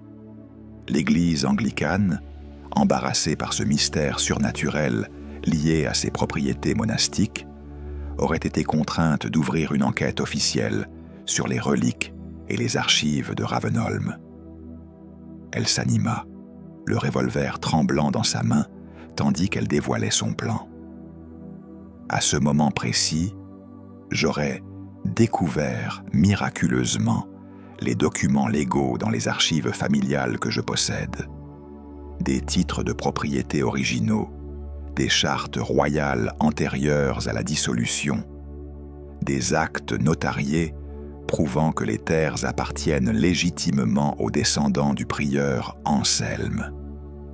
Devant une commission parlementaire, avec la presse comme témoin, l'Église n'aurait eu d'autre choix que de négocier un accord. » « Un accord ?» Holmes arqua un sourcil. « Vous pensez vraiment que l'Église anglicane aurait cédé des terres valant des dizaines de milliers de livres sur la base de documents vieux de 3 siècles. »« Oui, » insista-t-elle, « parce que le scandale aurait été tel que l'Église aurait préféré payer plutôt que d'affronter des années de procédure publique. Le précédent aurait été désastreux pour elle. D'autres familles auraient pu revendiquer des terres monastiques confisquées.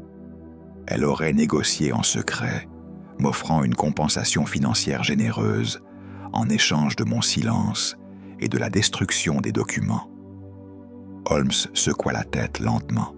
« Vous vous trompiez, Miss Elderwood, lourdement. »« Comment ?»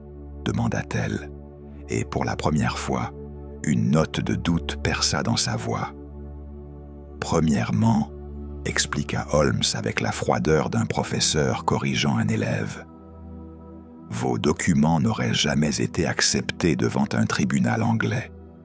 Les lois de succession de 1889 ne reconnaissent pas les droits des enfants illégitimes issus de clercs ayant violé leurs vœux.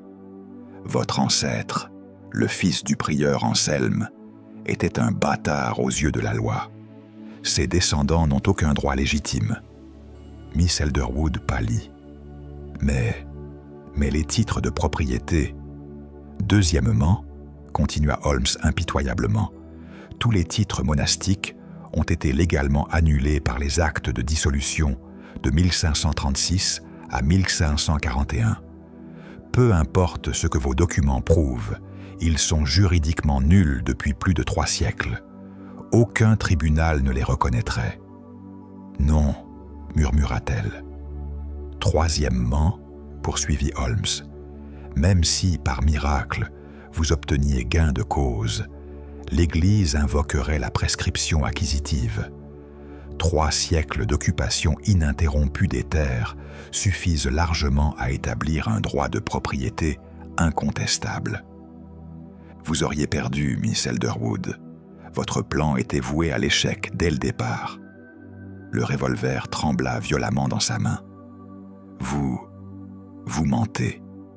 Vous essayez de me démoraliser.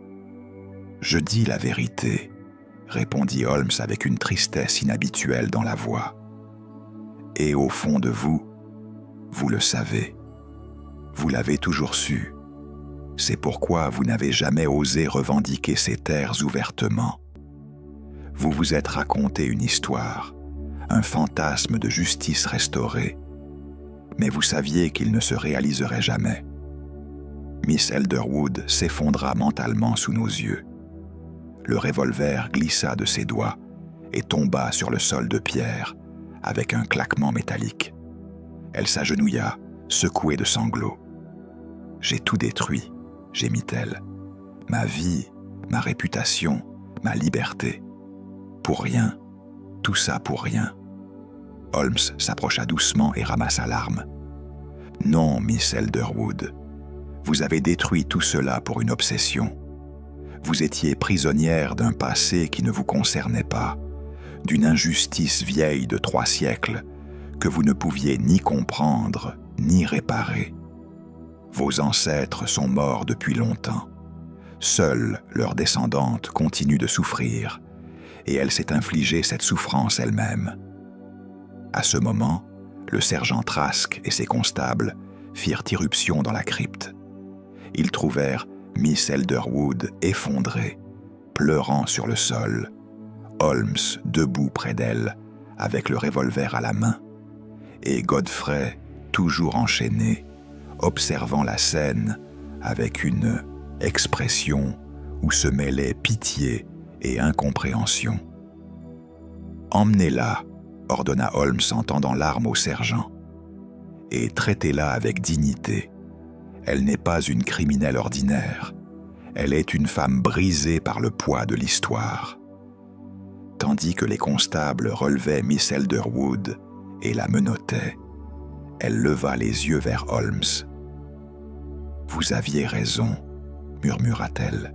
« J'ai toujours su que mon plan échouerait, mais c'était la seule chose que je pouvais faire, la seule façon de donner un sens à l'héritage que je porte. » « Votre erreur, » répondit Holmes doucement, « fut de croire que l'héritage se mesure en terres et en titres. Le véritable héritage de vos ancêtres était la connaissance, l'érudition, les manuscrits qu'ils ont préservés. Vous étiez déjà l'héritière digne d'eux en tant qu'antiquaire cultivé. Mais vous avez trahi cet héritage en commettant des crimes. » Elle ferma les yeux, acceptant enfin la vérité. « J'aurais dû vous écouter dès le début, monsieur Holmes. J'aurais dû laisser le passé reposer en paix. »« Il n'est jamais trop tard pour apprendre, » répondit Holmes, « même en prison. » Et ainsi s'acheva le duel psychologique entre Sherlock Holmes et Miss Constance Elderwood. Non par la violence, mais par la confrontation implacable avec une vérité que la criminelle refusait d'accepter. Une vérité qui, au final, la libéra de l'obsession qui l'avait consumée toute sa vie. 3 semaines s'étaient écoulées depuis notre retour de Ravenholm, et l'automne londonien avait installé sur Baker Street sa mélancolie coutumière. La pluie tambourinait contre les vitres, tandis que Holmes, installé dans son fauteuil préféré, fumait pensivement sa pipe en contemplant les flammes de la cheminée. Le Times du matin gisait sur ses genoux, ouvert à la page des faits divers. « Watson, » dit-il soudain, rompant le silence confortable qui s'était établi entre nous. « Avez-vous lu le compte-rendu du procès de Miss Elderwood ?» Je levai les yeux de mon carnet où je consignais nos aventures récentes. Oui, ce matin même, elle a été condamnée à 7 ans de travaux forcés pour enlèvement, séquestration et agression. Le juge a été particulièrement sévère. Holmes hocha la tête gravement. 7 ans, une éternité pour une femme de son âge et de sa condition. Elle n'aura plus rien à sa sortie, ni réputation, ni situation sociale, ni avenir. Tout cela pour un héritage fantôme. Pensez-vous qu'elle survivra à l'emprisonnement ? Demandai-je, troublé malgré moi par la cruauté du sort. Physiquement, sans doute, répondit Holmes. Mais psychologiquement ? Je crains que Miss Elderwood ne soit déjà morte, Watson. La femme qui entrera en prison n'est plus que l'ombre de celle que nous avons rencontrée. Nous avons brisé l'illusion qui donnait un sens à son existence. Il tira sur sa pipe, puis poursuivit. Les manuscrits ont été nettoyés et restaurés par les meilleurs spécialistes de la British Library. Monsieur Crane m'a écrit pour me remercier. Les traces de sang ont été éliminées sans dommages irréversibles pour les enluminures. Les volumes sont de nouveau accessibles à la consultation publique, bien que sous surveillance renforcée. Et le mystère des codes cachés dans les enluminures ? Demandai-je. Godfrey avait-il vraiment découvert quelque chose ? Holmes esquissa un sourire énigmatique. Oh oui, Watson. Godfrey était un chercheur brillant. Il avait effectivement déchiffré un système complexe de symboles géométriques dissimulés dans les illustrations des martyrs. Ces symboles formaient une carte rudimentaire pointant vers un emplacement précis dans les catacombes de Ravenholm. Et qu'y avait-il à cet emplacement ? Une niche murée contenant une cassette de fer, révéla Holmes. J'y suis retourné seul après l'arrestation de Miss Elderwood. À l'intérieur, les fameuses archives, parchemins jaunis, chartes enluminées, titres de propriété portant le sceau royal d'avant Henri VIII. Des documents historiquement fascinants, mais juridiquement sans valeur, exactement comme je l'avais expliqué à Miss Elderwood. « Qu'en avez-vous fait ?» demandai-je, intrigué. Holmes soupira. « Je les ai remis à M. Crane pour qu'ils soient conservés dans les collections de la British Library. Ils ont leur place dans un musée, non dans les mains d'une héritière obsédée ou d'une église sur la défensive. L'histoire appartient à tous, Watson, pas seulement à ceux qui prétendent descendre d'elle. » Je notais ce détail dans mon carnet, puis demandai « Et le colonel Elderwood, quelle a été son issue ?» Holmes eut une moue dédaigneuse. Le colonel a échappé aux poursuites judiciaires grâce à son témoignage contre sa cousine. Le procureur a estimé qu'il était davantage une dupe qu'un complice. Mais socialement, il est détruit. Les créanciers ont saisi Thornbridge Hall. J'ai appris qu'il s'était exilé dans une pension misérable à Brighton, où il survit grâce à une maigre allocation militaire. L'alcool achèvera ce que la justice a épargné. Triste fin pour un homme qui fut jadis officier distingué, commentai-je. Triste mais prévisible, répondit Holmes. Le colonel a passé sa vie à fuir ses responsabilités, cherchant la fortune facile plutôt que le travail honnête. Ravenholm était son dernier espoir, et il l'a gâché par cupidité et lâcheté. Il est désormais exactement ce qu'il mérite d'être, un raté oublié.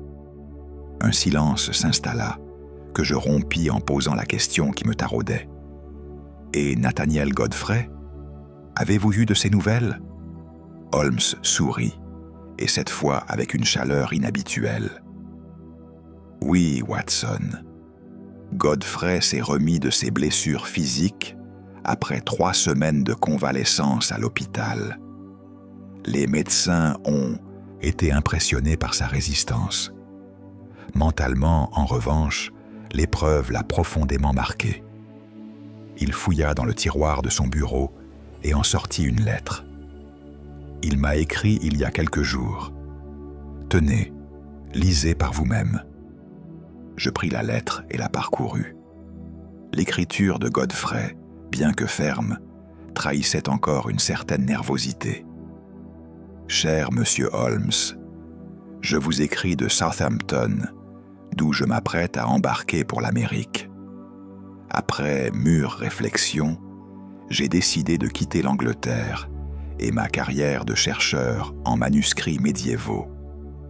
Mon expérience à Ravenholm m'a enseigné une leçon douloureuse. La quête obsessionnelle de la connaissance peut être aussi destructrice que l'obsession de la richesse ou du pouvoir.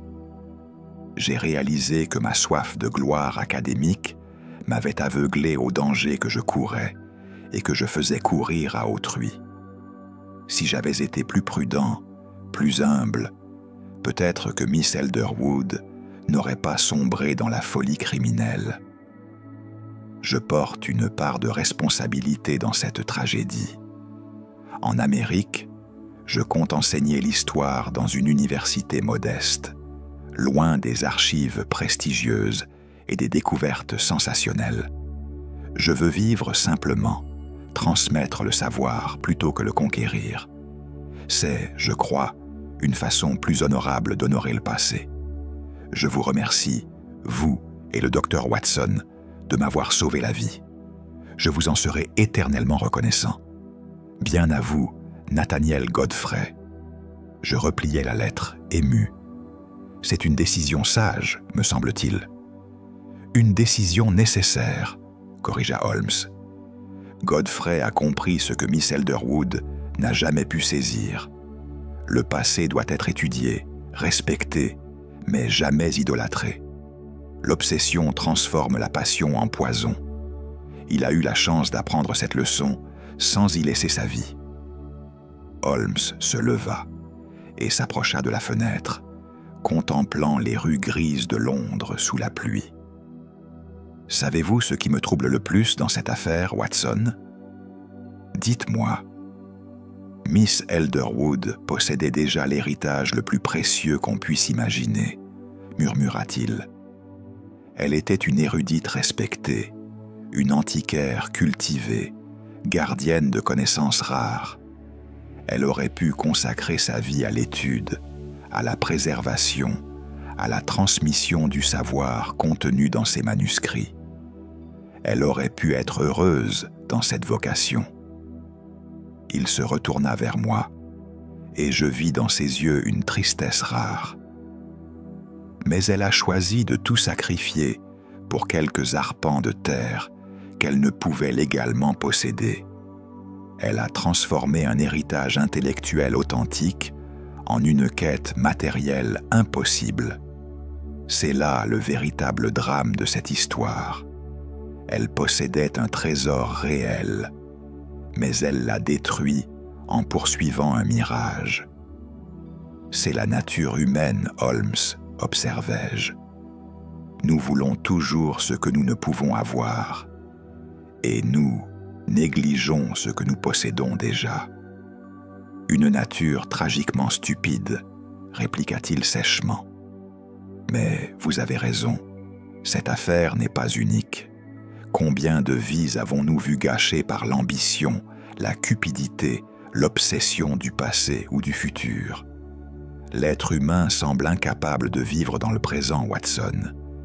Il est toujours ailleurs, dans ce qu'il fut, dans ce qu'il pourrait être, jamais dans ce qu'il est. Je rangeai mon carnet, méditant sur ces paroles. Holmes retourna à son fauteuil et ralluma sa pipe, signalant ainsi que le sujet était clos pour lui. Mais moi, tandis que la nuit tombait sur Baker Street, je ne pouvais m'empêcher de penser à Miss Constance Elderwood, enfermée dans sa cellule froide, dépouillée de tout sauf de ses regrets, et au colonel Jasper Elderwood, noyant sa honte dans l'alcool au bord de la mer, et à Nathaniel Godfrey, traversant l'Atlantique pour fuir les fantômes de Ravenholm. 3 vies brisées par l'obsession d'un passé qui ne leur appartenait pas. 3 destins détruits par la quête de quelque chose qui n'existait que dans leur imagination. L'affaire des livres qui saignent était close, mais ces leçons resteraient gravées dans ma mémoire. Le passé doit être respecté, étudié, préservé, mais jamais adoré au point de sacrifier le présent. Car les morts, aussi glorieux fussent-ils, ne méritent pas que les vivants s'immolent sur l'autel de leurs souvenirs. Telle fut la conclusion mélancolique de cette étrange aventure, où le sang des manuscrits médiévaux se révéla moins mystérieux que le sang qui coule dans nos veines. Ce sang qui nous pousse trop souvent à poursuivre des chimères et à négliger les trésors authentiques que nous possédons déjà. Holmes, comme toujours, avait raison.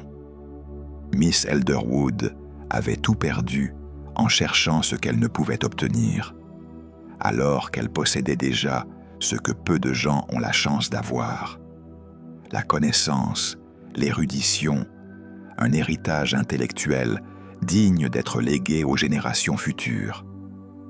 Mais elle avait choisi l'éther plutôt que le savoir, et ce choix l'avait détruite.